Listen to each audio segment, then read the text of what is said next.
नमस्कार। श्रीमती मोहरी देवी तापड़िया कन्या महाविद्यालय जसवंतगढ़ के इस यूट्यूब चैनल पर मैं प्रवक्ता हनुमान शर्मा आप सभी विद्यार्थियों का हार्दिक स्वागत और अभिनंदन करता हूं। प्यारे विद्यार्थियों, बीए तृतीय वर्ष की कक्षा के अंतर्गत हिंदी साहित्य विषय में आधुनिक काव्य जो आपका प्रथम प्रश्न पत्र है, उसमें हम विगत वीडियो से कवि अज्ञे जी की कविता सच्चिदानंद हीरानंद वात्सायन अज्ञे जी की कविता हरी घास पर क्षण भर के पदों की व्याख्या कर रहे हैं। तो प्यारे विद्यार्थियों, आज हम इनका छठा जो आपका पद है वो हम लेकर के हाजिर हैं। इनके पद को हम देखते हैं अभी।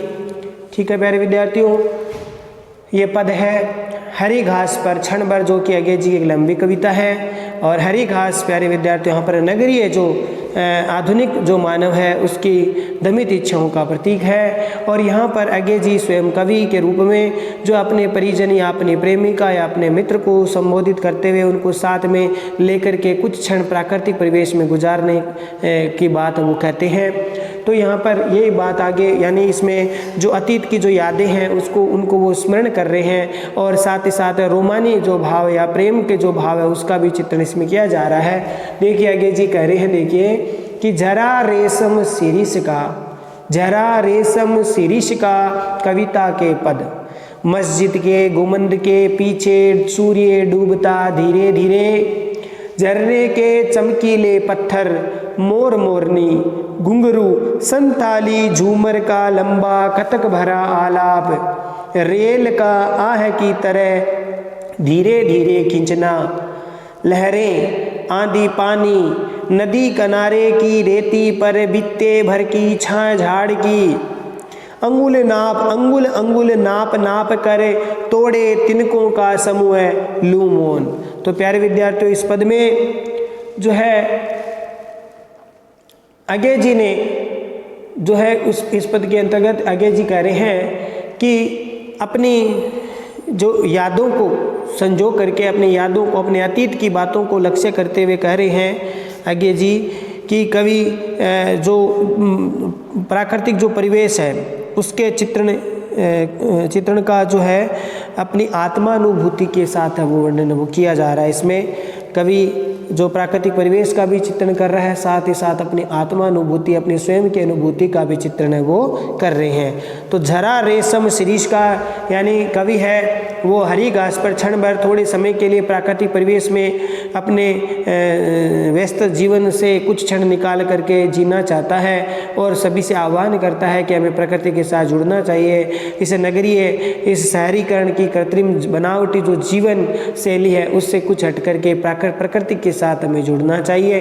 इसी को लक्ष्य करते हुए कवि अज्ञे जी कह रहे हैं कि जरा रेशम शिरीष का कविता के पद, झरा माने झड़ना, रेशम शिरीष का यानी रेशम शिरीष के वृक्ष से जैसे कोई फूल है, किसके, शिरीष के फूल जैसे अत्यधिक कोमल सुकोमल जो शिरीष के फूल हैं वो वर्षा काल में झड़ रहे हैं, ठीक उसी प्रकार से मेरे कविता के पद की भांति वो जो है फूल है वो झड़ रहे हैं। यानी आषाढ़ के महीने में अंत तक जो है रेशम के समान जो शिरीष के अत्यधिक कोमल फूल है वो झड़ने लगे हैं, और वे फूल इतने अधिक कोमल है जैसे कि कविता के पद, यानी कविता के पद की यहाँ पर तुलनात्मक बिंबात्मक वर्णन किया गया है कि कविता के पद जिस प्रकार से सुकोमल है, किस प्रकार से सुकोमल है, जैसे शिरीष के फूल है वो सुकोमलता से झड़ रहे हैं, रेशम के समान। उपमा किससे दिया, रेशम के समान शिरीष के फूल है वो झड़ रहे हैं, जैसे कविता के पद भी सुकोमल है वो यहाँ पर जो है लिखे गए हैं। ये बात इसमें वर्णन किया गया है। फिर देखिए आगे प्राकृतिक वर्णन करते हुए अज्ञे जी कह रहे हैं कि मस्जिद के गुंबद के पीछे सूर्य डूबता धीरे धीरे। यहाँ पर यह दृश्य, बिंब दृश्य दिखाया गया है कि मस्जिद के गुंबद के पार धीरे धीरे सूर्य जो है अस्त हो रहा है। ये दिखाया गया है कि सूर्य है वो अस्त हो रहा है गुंबद के पीछे से।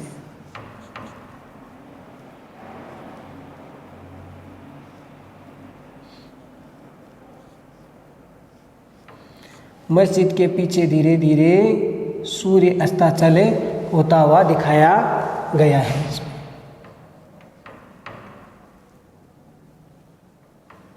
ठीक है, तो मस्जिद के गुंबद के पीछे सूर्य डूबता धीरे धीरे, अब सायंकाल हो गया है और सूर्य भी मस्जिद के गुंबद के पीछे पीछे धीरे धीरे डूबता जा रहा है, अर्थात अस्ताचलगामी होता जा रहा है। झरने के चमकीले पत्थर, मोर मोरनी और पास में ही प्राकृतिक परिवेश दिखाया जा रहा है कि पास ही झरना है। उस झरने से जो जल का जो प्रवाह है, उस जल के प्रवाह से आसपास के जो पत्थर है वो चमकीले हो रहे हैं, अर्थात अत्यधिक चमक के साथ पत्थर है वो दिखाई दे रहे हैं। अत्यधिक चमकीले पत्थर है वो दिखाई दे रहे हैं उस झरने के चमक में, पानी से। झरने के चमकीले पत्थर यानी झरने का जो जल का प्रवाह है उसके कारण तट के किनारे जो पत्थर हैं वो अत्यधिक उज्जवल चमकीले दिखाई दे रहे हैं। आगे प्राकृतिक वर्णन करते हुए कह रहे हैं मोर मोरनी। मोर मोरनी का मतलब है कि उस समय के जो प्राकृतिक परिवेश में मोर मोरनी भी जो है, मोर मोरनी भी क्या कर रहे हैं, अपनी केकी कर रहे हैं, अर्थात अपना मधुर गुंजन है, गुंजन क्या आलाप है, स्वर लहरियाँ मोर मोरनियाँ कर रही है। ठीक है, मोर मोरनियाँ भी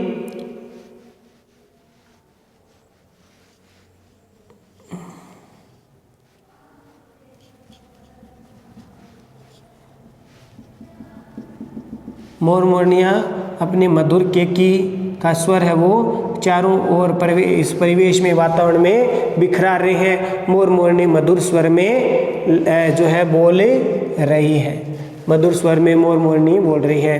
घुंघरू संताली झूमर का लंबा कतक भरा, झूमर कहते हैं लोकगीत को, लंबा लोकगीत है संथाली जाति का।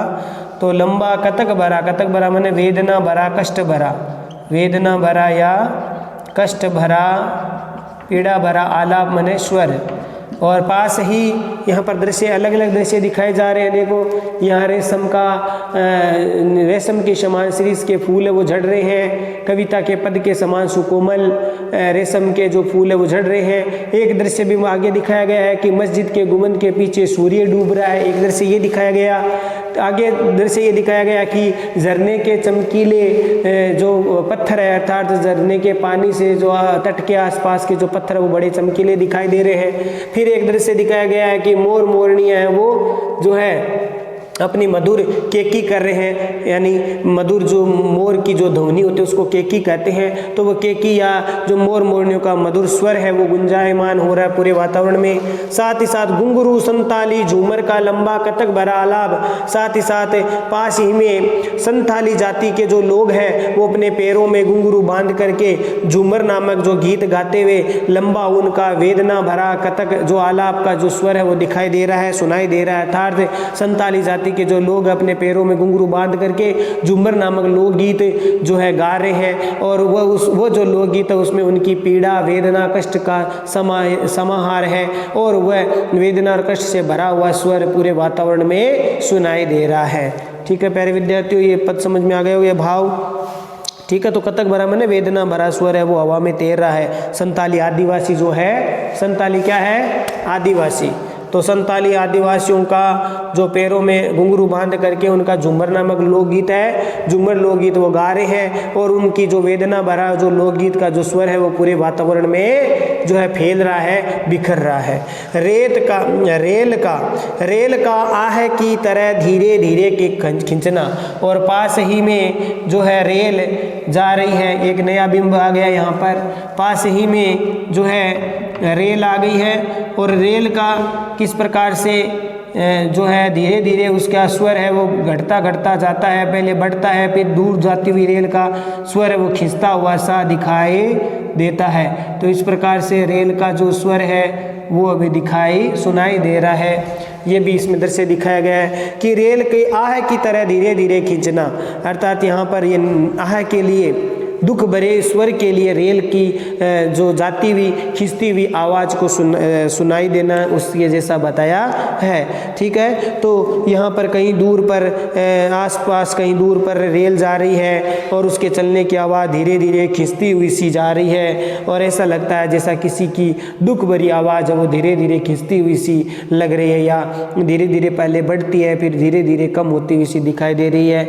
दुख भरी आवाज़ की तरह सुनाई दे रही है रेल की आवाज़। और आगे और नया बिंब देखिए, लहरें, और आसपास नदी की जो लहरें हैं वो दिखाई सुनाई दे रही है, नदी की लहरें भी बढ़ रही है। और आंधी पानी का जोर है, एक नया बिंब है यहाँ पर, नदी की लहरें बढ़ रही है। फिर आंधी पानी का मतलब आंधी पानी का उस समय जोर है, आषाढ़ का महीना है तो तेज आंधियाँ बारिश इत्यादि हो रही है तो आंधी पानी का जोर भी है। नदी किनारे मन तट पर किनारे पर रेती पर बित्ते भर के छाया की झाड़, नदी के किनारे पर छोटे छोटे पौधे उगे हुए हैं, बित्ते भर का मतलब बलिष्ठ भर का, एक बलिष्ठ का एक नाप है, एक हाथ जिसको हम ऐसे बोलते हैं बलिष्ठ भर के, एक बित्ते भर की, बित्ते माने बलिष्ठ, एक बलिष्ठ जो नाप है हाथ का उसको कहते हैं बित्ते भर की छाया माने छाया वाले, झाड़ माने पेड़,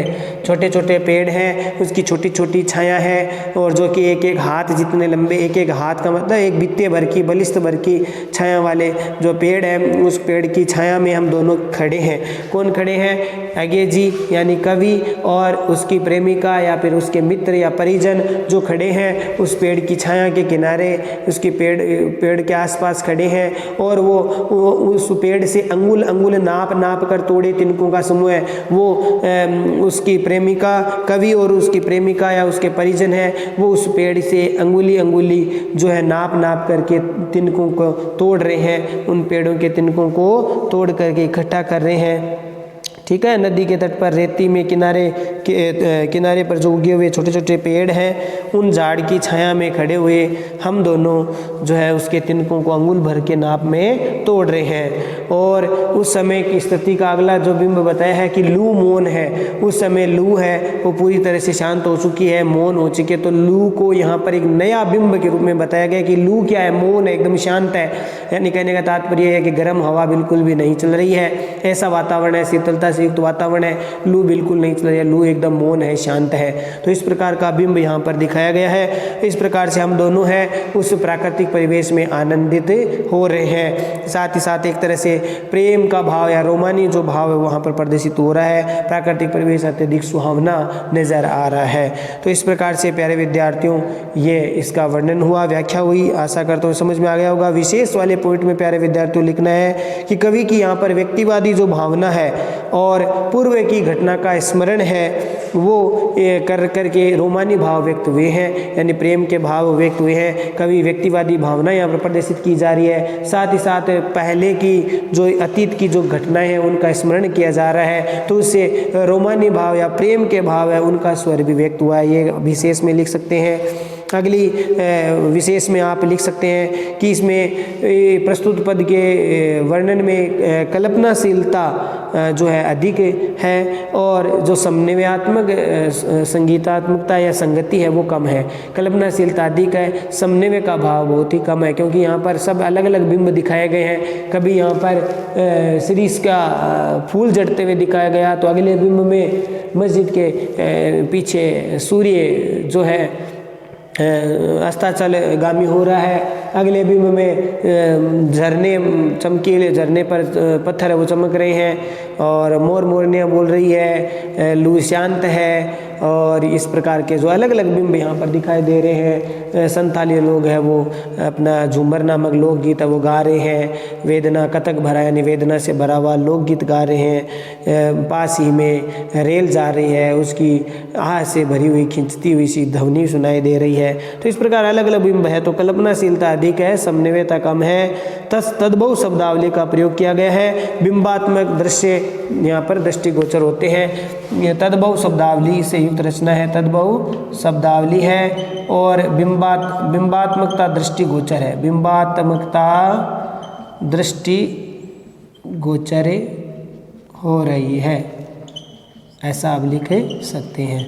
बिंबात्मकता है, देखो अलग अलग बिंब दिए गए हैं, किसके समान फूल जड़ रहे हैं, कविता के समान जड़ रहे हैं। तो इस प्रकार से कविता के समान फूलों को जड़ते हुए रेल को आह की तरह धीरे धीरे खिंचते हुए दिखाई देना, तो इस प्रकार से अलग अलग बिंब के रूप में यहाँ पर दृष्टिगोचर किया गया है। तो प्यारे विद्यार्थियों, आशा करता हूँ ये जो पद है वो आपको समझ में आ गया होगा। ये हरी घास पर क्षण भर कविता से अज्ञेय जी की रचना।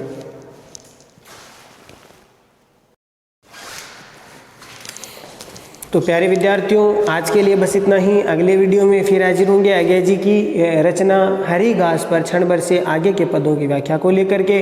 तब तक के लिए इस व्याख्या को ठीक से पढ़िए, नोट्स बनाइए, इनको याद कीजिए। चैनल को लाइक, शेयर और सब्सक्राइब करना ना भूलें। जय भारत, जय हिंदी। धन्यवाद विद्यार्थियों।